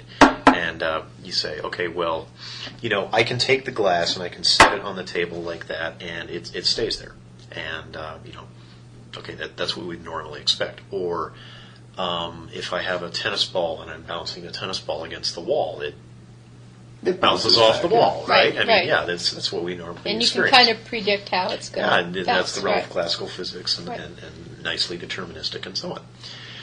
Well, imagine what it would be like if I set the glass down on the table and it fell through the table, just like passed that right. would be hugely inconvenient. Not like put a hole in the table, but it just now we got another glass. Atoms passing through each other. Yeah, yes. or if you took the ball and you threw it against the wall and it went through the wall. That would be decidedly strange. Well, that sort of That's thing... also how people explain Buddha walking through a wall, too, by the way. Yeah, okay, well, we'll get back to that. The thing is, that sort of behavior is not uncommon on the quantum or the microscopic scale. And the reason has to do with this idea of wave-particle duality, because we're used to thinking about, say, atoms, for example, as little particles, like little tiny billiard balls. Mm-hmm. And where this idea really originated in was thinking about light, okay? Because we say that light exhibits wave-like properties, but it also exhibits particle-like properties. Right. If you shine like a laser beam on a very, very tiny slit, where the size of the slit is approximately on the same order of size of the wavelength of the light, the light will not go straight through like you would normally expect. It will actually undergo a process we call diffraction, and it will smear out into a very specific pattern on the other side. That's a property of waves. You can show that experimentally with any kind of waves, water waves and stuff, and I do this all the time in my classes, and it's a very, very freaky phenomenon. It's really cool. We have a very coherent theory behind why that happens, and we can describe the mathematics and make predictions. But at the same time, light also exhibits particle-like properties. There are phenomena that can really only be explained, phenomena with light that can only be explained if you think about light as a particle, as a little packet or bundle of energy, a photon, right? Mm-hmm. And a good example is the photoelectric effect. Another example of this. That's how it operates in our eye too, right? Isn't it? Yeah, you'd have to ask somebody who knows get more about the eye than me. Yeah, he studies the eye. And maybe it just seems like a little piece of it would be better than a whole wave. But you have the photoelectric effect. You have atomic emission spectra, and you have things like blackbody radiation. These are things that can really only be explained well if you look at light as a particle, right? So then this leads to particle physics. Yeah, this leads to a question. Okay, well, is light a particle or is it a wave? Mm-hmm. And the way I like to think of this is, well, it's like a particle, but it's like a wave. Okay, at the same time, it exhibits the properties of both. Mm-hmm. And so this confuses people because they say, well, how the hell can you have something that's a my wave boxes that's aren't spread that out? way. Yeah, how can you have a particle which is localized that also acts like a wave which is spread out? Right, it's hard to grasp. And the way that I have a wonderful analogy that I learned from one of my physics professors many years ago that I love to use on this and say, think about the states of matter, and imagine that you're an astronaut and you visit an alien world where there's intelligent beings, and the conditions on this alien planet are such that only two forms of matter exist. You have solids or gases. The intelligent beings that live on this planet, they have no concept of what a liquid is, and you have to try to explain it to them. And so the way you explain it is you say, well, the liquid is like a solid, but it's also like a gas. It's like a solid in the sense that the molecules adhere to each other, and they're Substance. They're substantive. Dimensionality. There's dimensionality, and they can cling to each other. Sticky. And they're sticky. But it's also, a liquid is also like a gas in the sense that the molecules flow, and then this substance will fill any container that you put it in, right? And so in that sense, a liquid is like a solid, and it's like a gas. And so that's the analogy I use to explain wave-particle duality of light. Okay, so now that I've explained all of that... Now I understand. Did I mention quantum physics is complex? Yeah. Now that I've mentioned all that, let's go back to the idea of atoms, right? We think of atoms as these little tiny little nuggets. Yeah, these we little were tiny taught, particles. like little solar. Yeah, systems. and that's a picture that we make. That's really not an accurate picture, but that's the one that you're taught in elementary school and so on. And I'm going to tell you about the more accurate picture here, because this is where it starts to get weird. Well, atoms are made of protons and neutrons and electrons, well, quarks and the protons and neutrons and all that stuff. But if you take electrons, say, we think of electrons as these little tiny particles. Well, it ends up that if you take a beam of electrons, you shine a beam of electrons, and if you shine them at the right speed, and you shine them at a tiny slit, that they will diffract through the slit. They will not go straight through. They will diffract, just like light does, and they will form a certain pattern. And you can do the same thing with protons, you can do the same thing with neutrons, you can do it with whole atoms. I think there's actually been experiments which have diffracted buckyballs, which are a collection of like 60 carbon atoms. So the creepy thing about it is that wave-particle duality is not just for light, it's for everything. These particles of nature that we're so used to thinking of as these little tiny billiard balls, electrons and protons and neutrons, they exhibit wave-like properties as well. So that's the basic idea of wave-particle duality. And going back to my idea of, throw the tennis ball against the wall and it goes through. Well, one of the properties of waves is that waves, when they collide, they will pass through each other. Yeah. Right? So let's go back to the example of, the Buddha can walk through a wall. Well, not quite. Okay. Because when you work through the mathematics of quantum physics and, you start talking about the idea of something going through a barrier like that, we give that a special name. That's a phenomenon called quantum tunneling, and we can observe this easily. But you can really only observe it when you're dealing with microscopic systems. Like, say you have this is how, say, for example, you get radioactive decay and you get a helium nucleus. So you get an alpha particle, which is a helium nucleus, coming out as a result of a decay of a larger unstable nuclei. And what ends up really happening is you get some of the particles in the nucleus tunneling out through what we call a potential barrier. And for your listeners, think of a potential barrier like a wall, like this wall here. That's the easy way to think of it. And think about the tennis ball that you're throwing as those particles which are trying to get out, right? In the classical world, that tennis ball bounces off the wall. But in quantum physics, if this barrier is the potential barrier on the outside of a nucleus, and the tennis ball is like those particles trying to get out, they will, with a certain probability, right? And this is where the statistical and random nature of quantum physics comes in. They can actually hit that barrier, and then I don't want to disturb people inside the wall next door wondering what the hell are they doing in there. They will hit that barrier, and they can appear on the other side, and then thus the alpha particles get out and get what we call radioactive decay, and that is quantum tunneling. And we actually have technology which is based upon that phenomena, and so it's very repeatable and so on. But it's only repeatable on the microscopic scale, because when you start working through the math and you start looking at huge collections of atoms, say people, say Buddhas, right? Then what happens different. is the probability that something like that will occur becomes stupendously low. And I can't remember the exact numbers, but it becomes something like, what you would have to do is you would have to run into the wall continually for an amount of time that's it's enough to kill you. a few trillion times the age of the universe, and And the thing is, or you would have to run through a door, and you run the risk of, say, diffracting through the door, right? You go through the door because you're going through an opening that's on the same order of dimensions of you, and you spread out on the other side. So Deepak, get on that, would you? Yeah, but the thing is, so I'm having a hard time grokking how they're using this to explain anything. Well, the thing is, they're not thinking about.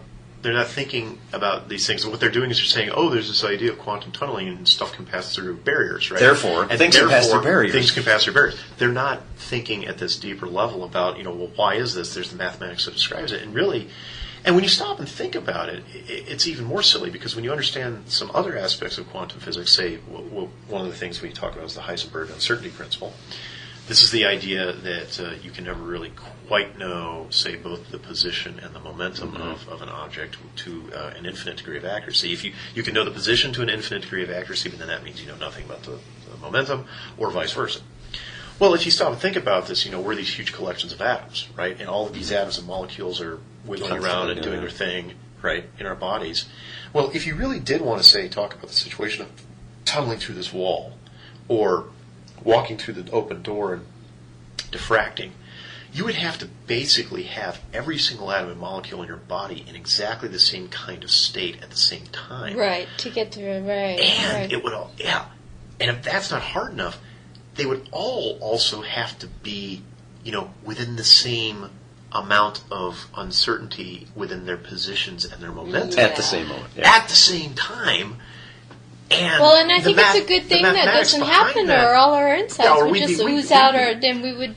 Well, we'd be pretty screwed, yeah. It would not be fun. That would suck, man. To function in the physical world, we have to go by classical physics. It's a good thing we, as these huge conglomerations of atoms, don't act like quantum particles, because our lives would be pretty short-lived. Right. Yeah. But that's not going to change much when we die, right? I mean, we're still a physical body, whether we're dead or alive. The body is still... Yeah, we're still on the macro level, it's still this collection of molecules and stuff, and even as it breaks down, and stuff like eventually it'll get down to its but stuff like this doesn't even happen with, say, bacteria. I mean, a bacteria or a single cell or a virus is still such a huge collection of atoms and molecules. You don't necessarily see this stuff. I mean, you have to get down really low. You have to get down to like individual molecules and atoms before you and then that's completely useless to us as people. Mm-hmm. As a person. It's not necessarily. I mean, not useless, but.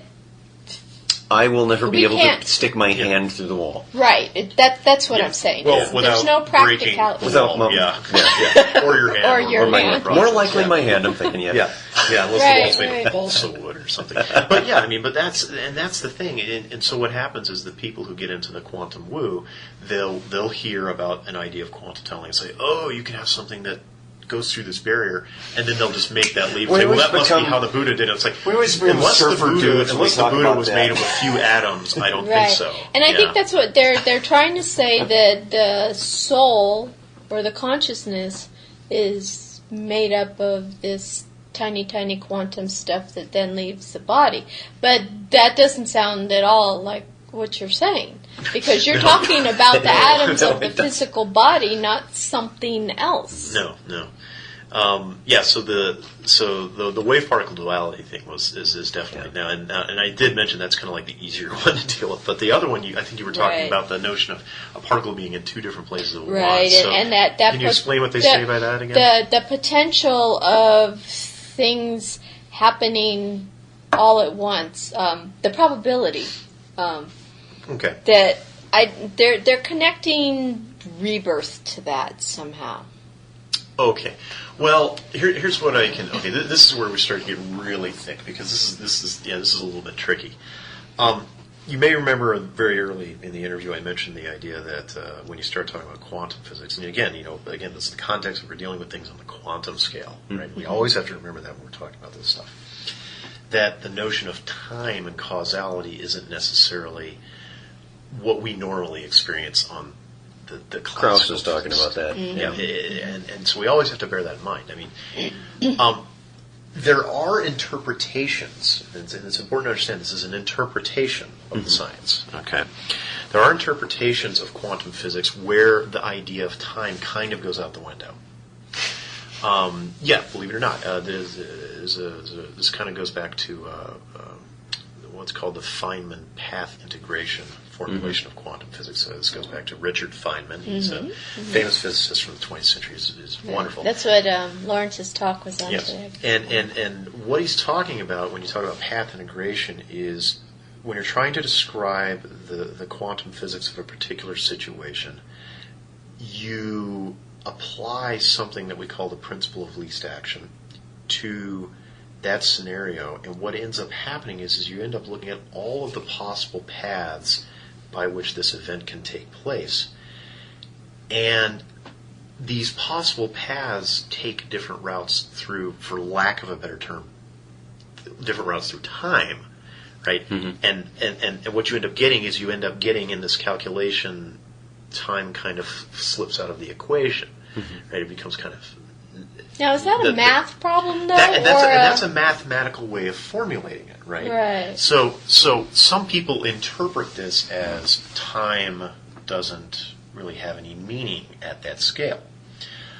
Okay, that's fine. And then that starts messing with causality and all this sort of thing, because if you don't have a notion of time... Well, and I keep like wondering if maybe it's just that they can't calculate the time at that scale. Well, no, I mean, there are ways to formulate it where time doesn't even enter into it at all. Okay. It's completely independent of time. Okay, and that's the kind of cool thing.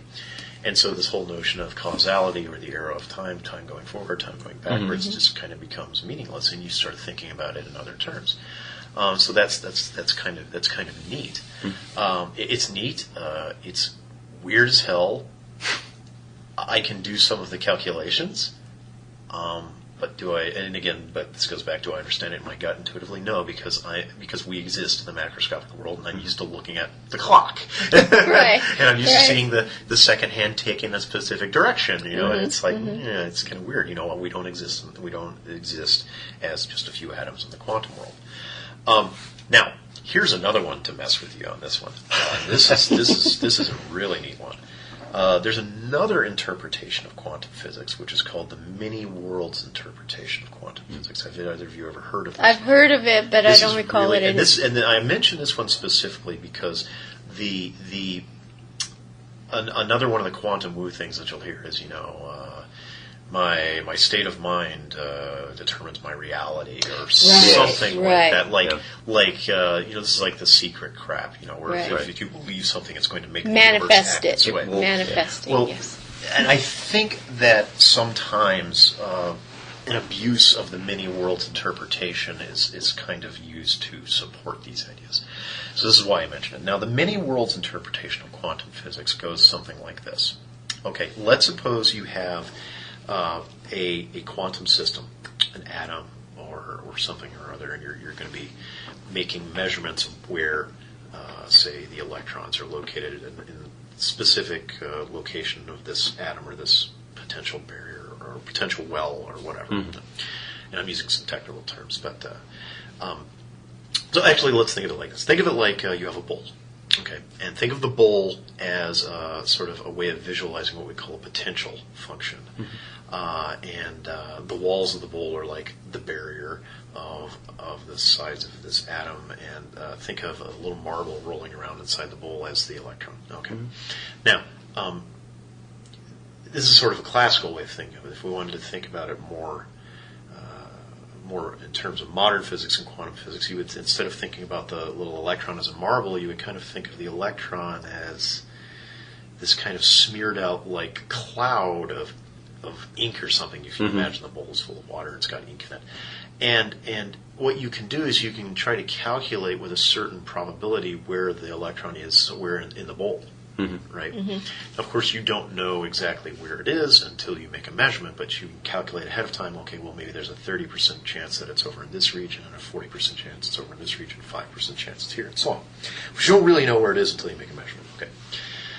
And so you make a measurement, and you find it. And it's like, oh, okay, it's there. Okay, well, the many worlds interpretation basically says is this. It says that when you make the measurement, and when I say, and this is another thing you got to be careful of, when I say when you make the measurement, a lot of people think about this as, oh, there's got to be a human interaction, right? Yeah. It's got to be a human twiddling with this to make the measurement. No. So more appropriately, I should say when the measurement is made, because you make the measurement can be made by something that has nothing to do with humans. It can be a completely automated device that makes the measurements. Okay.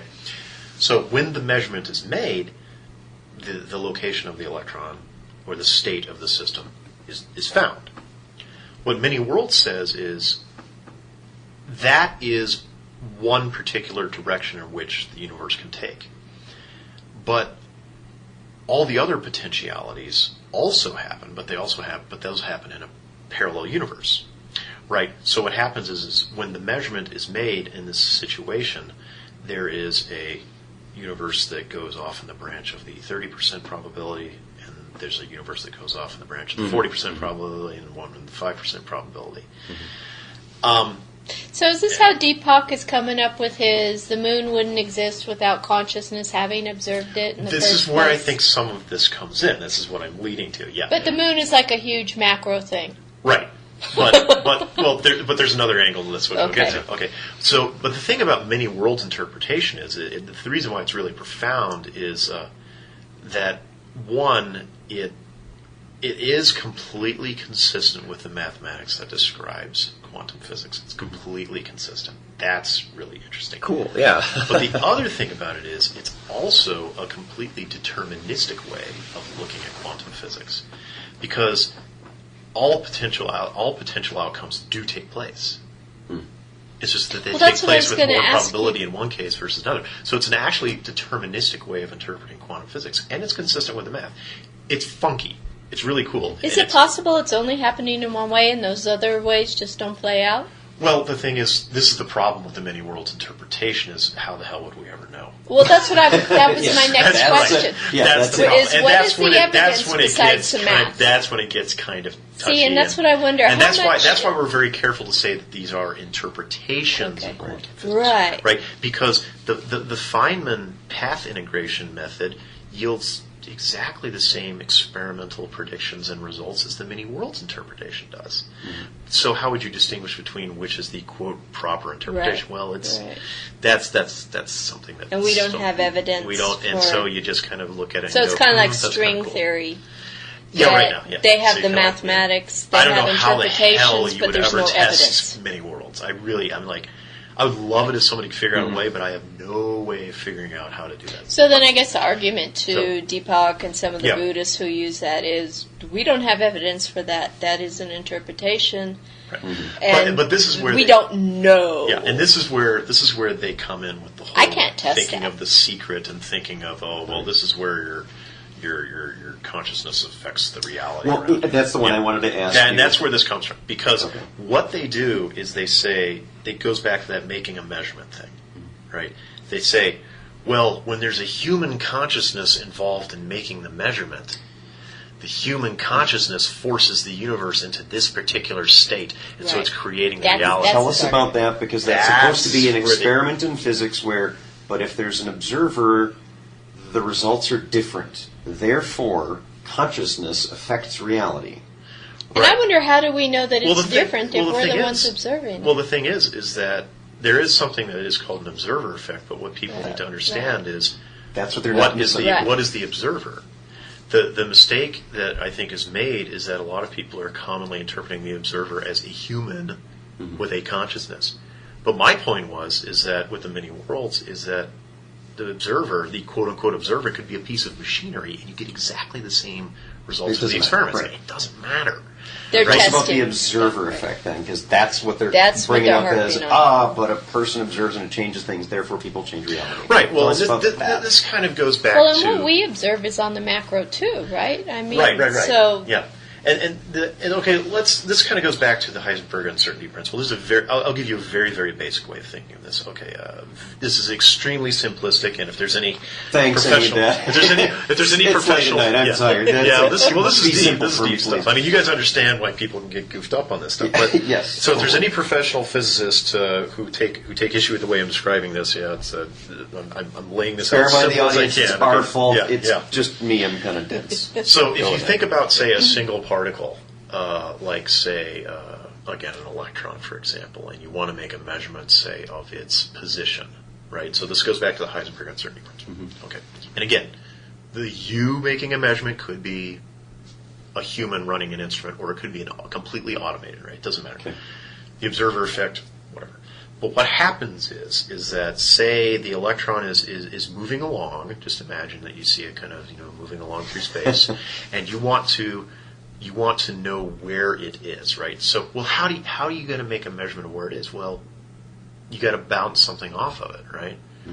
I mean, to make it react. Well, you're not going to know that something's there until you interact with it somehow, until your measuring device interacts with it somehow. So, okay, because we're used to actually observing things. Yeah. That's why I asked. Yeah. So I'm going to try to break this down. Think about billiard balls, right? So imagine you're talking about a billiard ball table, and the electron is a billiard ball which is rolling along a table. Now, let's suppose the observer, the instrument, whatever.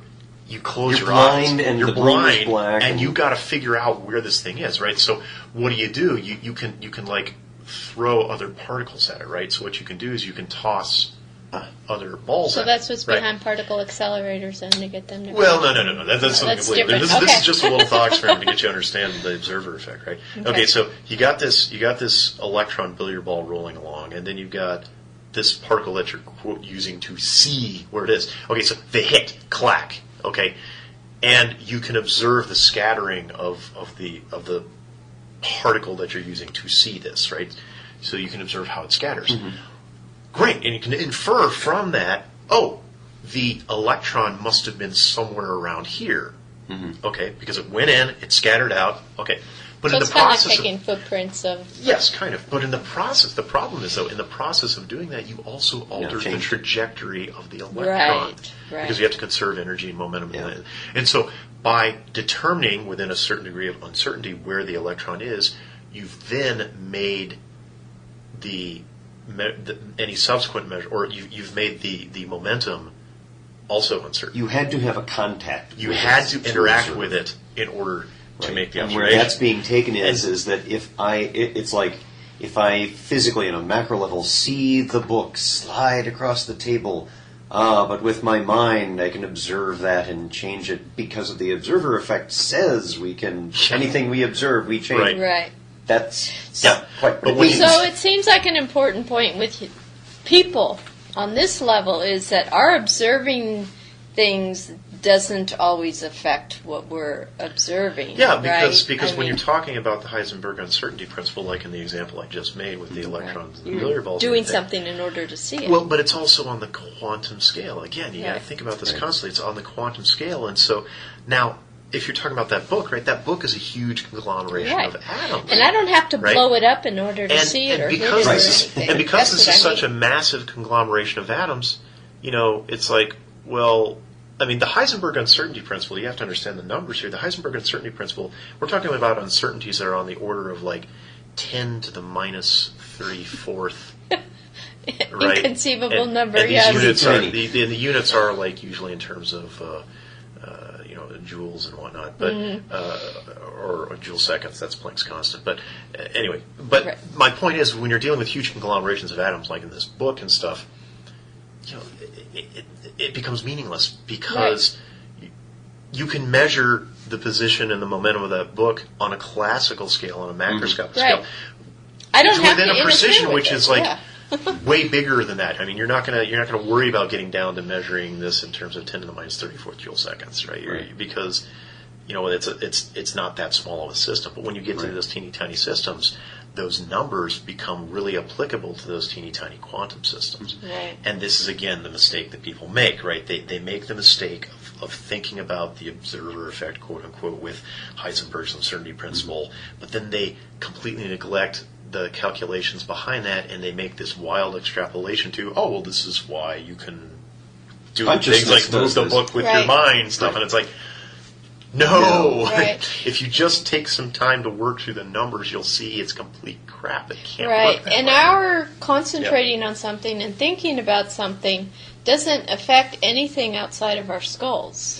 Well, I mean, nothing's actually leaving our heads, right? There is something that's leaving your head. I mean, in a certain sense. I mean, because when the brain works on electromagnetic impulses, right? When you start looking at the neurons and the synapses and stuff, you basically have electrical impulses jumping back and forth. Mm-hmm. And when you have those little changing electrical impulses jumping back and forth, they can induce or create what we call electromagnetic waves. So yes, our brains are in a way antenna for electromagnetic waves. However, Don't stop there. however, right? Okay, so this is very important. You have to continue this. Those electromagnetic waves are very incoherent. They're incredibly weak. They're mushy, and all of this sort of stuff. And the idea that we can use our brains like a radar dish to focus and project these electromagnetic waves, quite frankly, is just ludicrous because our brains are pretty well insulated, aren't they? Well, no. I mean, you can Skull actually and fluid. well, you can actually measure measure the electromagnetic waves, Right. but it's very weak. It's very mushy. And if you really want to talk about, say, oh well, I want to do say telepathy, right? Read people's minds and stuff. You have to think about it like, okay, if you really wanted to do that, say using a mechanism of electromagnetic waves, you would have to have a very powerful, coherent, transmitting brain that can focus and send these thoughts and project it out. And then on the other end, you'd have to have a just as powerful and focused receiver system and all this sort of stuff. And the human brains are just not made that way. Right. It's just not physically possible for our brains to operate in that capacity. Yeah, I think if they could operate in that capacity, we wouldn't need eyes and a nose and a mouth and skin for tactile stuff. We would just do that. Yeah, and so we have these physical senses for a very good reason, and they're hooked up to our brain. This is where the Woo-meisters come in again. With things like psychic phenomena, they'll say, "Oh, well, our brains give off electromagnetic waves, so therefore, I can read minds, or I can move crap with my mind by thinking about it, and all this sort of stuff." And it's like, I actually got into a conversation with a woman right at the end of a panel at Convergence a few weeks ago. Oh, really? And she was asking me this question. She was like the last person in the audience to ask a question, and I had to explain to her. I said, "Well, yes, it's true that your brain does give off electromagnetic waves, but they're so weak and they're mushy, and there's no plausible physical mechanism by which you can do these things with this blob of stuff you have on the top of your head." And the impression I get from neurobiology is that electricity that's going on in there is very localized purpose for those cells to talk to each other within that area and create the synapses the and the little bit of chemicals. electromagnetic waves that comes off, that's just a natural consequence of those little synaptic firing. There's stuff going on in there. Jumps out, and how well you can't did control she that. take that when you had that discussion? Said, "Yeah, Well, work that way." the reason why she brought it up is because she relayed that she thought she had a kind of a psychic experience with her daughter, or her son, or her little child, and she really wanted to believe that it was a real experience. And you to validate this with science. She wanted me to validate it, and I was like, well, I don't dispute that you had that experience. Mm-hmm. Basically what she said is, I was thinking about what I was going to give my child for breakfast, and a few seconds later, I was thinking about this, and then my child said something like, I want Cheerios for breakfast or something. So I was like, oh, kid read my mind, right? Well, that's and I asked her, I said, well, I'm not going to dispute that you had that experience, but I would caution you about over-interpreting it. I would say, I asked her this. I said, well, think about how many times you've thought about that same thing and your kid didn't respond that way. Right. And we have that experiment. And, the thing with the dog that's, the dog always knows that I'm coming home. And this is in Wiseman's new book, and he's talking about this, where they put the camera on the dog, yet the dog goes to the window 15 times a day. This is nothing special. It's just every car that goes by. And this is where, to me, every car that goes by attracts the dog. Yeah, and to me, this is the idea that, this is our conceptualizing, and this is, to me, one of the most important ideas and things that we do with our meditative practice, and why it's not just meditation, but there's a whole working system with Buddhism is it makes us question this whole, what's the concept that we're throwing out there that's wrong? And part of it, we see it with this, that the woman says, I was thinking of Cheerios, and then my kids had Cheerios. I'm like, were you thinking of giving them flank steak for breakfast? Or that a would Toyota? Have been more unusual. That would have been more unusual. That would have been more interesting. And in the discussion coming here, when people were asking about, what would be evidence? Like, something we can control for. Nothing that they could find. It's like, so, what if it's something they couldn't possibly know? And I'm like, no, something no one could possibly know. If I say, well, my name was I was a dinosaur in this, and my name was Bob the Dinosaur, and we had dinosaur culture with a thriving city made of stone, and here's where it is, and no one's discovered it yet, and here's the layout of the city. And it's buried under strata that's Precambrian. Not that there were dinosaurs Precambrian, except, of course, for the tremor graboids, but other than those. And we dig it up, and it's there. I'm going to be a little more inclined towards buying that because nobody knew that. But if it's a guy who's saying, my kid said some stuff and it got me thinking, and I went to how did they know this stuff from World War II? I don't think they did. And that's not evidence. That's a neat story. It's very interesting. Could have Googled it. There are any number of explanations. Natural. Who knows? But when we say that kind of thing, they say, "Oh, you're just dismissing stuff." I'm like, please understand, we don't mean to be dismissive. What we need to do is, in order for us to really know what is real and not, we have to investigate, and you have to be able to repeat it. And we bring that up, and we say you can't be lazy in science, and you can't be lazy in Buddhism. You have to be willing to look at it and be willing to be wrong. Right. And that's what, some people will say to me, well, science isn't always right. No, that's the beauty of it. It's just as important to prove when it's wrong as when it's right. We learn from it. Yes. And that's the point and I brought up. And that's true of us ourselves personally. We learn from it. Yeah. And that's one of the things I brought up to this woman who was relaying this story about her child, is I basically said, well, I would want to see that kind of phenomena repeated in a controlled setting. I said, because if you're going to convince me that such a thing is real, it should exist in a controlled laboratory setting, and you should be able to repeat it. And if you can't do that, then I'm sorry. I mean, I'm not going to simply just accept the story. Right. It has to be. I mean, if we're taking a poll about life after death. Who's for it? I am. Yeah. I mean, if we're taking a poll, and I say I opt out. Who's for telepathy, right? Or telekinesis? Sure, I am. Yeah. I mean, but whether or not, it would be cool. I would think it would be awesome if those things existed. But just because I would like them to exist doesn't mean they. And I think we need to investigate also, not just, what are the chances of the child saying Cheerios. But why do you want that to be true? Yeah, and that's why do you want what's your to motive be reborn? Because the child was able to articulate what she wanted to eat. Why is it important to be able to read her mind about it, since you can ask her? So I'm wondering, why does the mother want this to be true? Mm-hmm. Yeah, and there's a plethora of explanations that can go behind that. Right. And I think that's really important in investigating our belief, not just seeing, is this possible, is it true, whatever, but why do I want it? Why do I want to believe this so badly? Yeah. I think that's a good place for us to wrap up, because it's late. Yes. We're all kind of driven. We could keep going for a long time. Yeah, this is a great conversation. So one of the things I want listeners to this to get out of it is that we're not asking questions to be mean.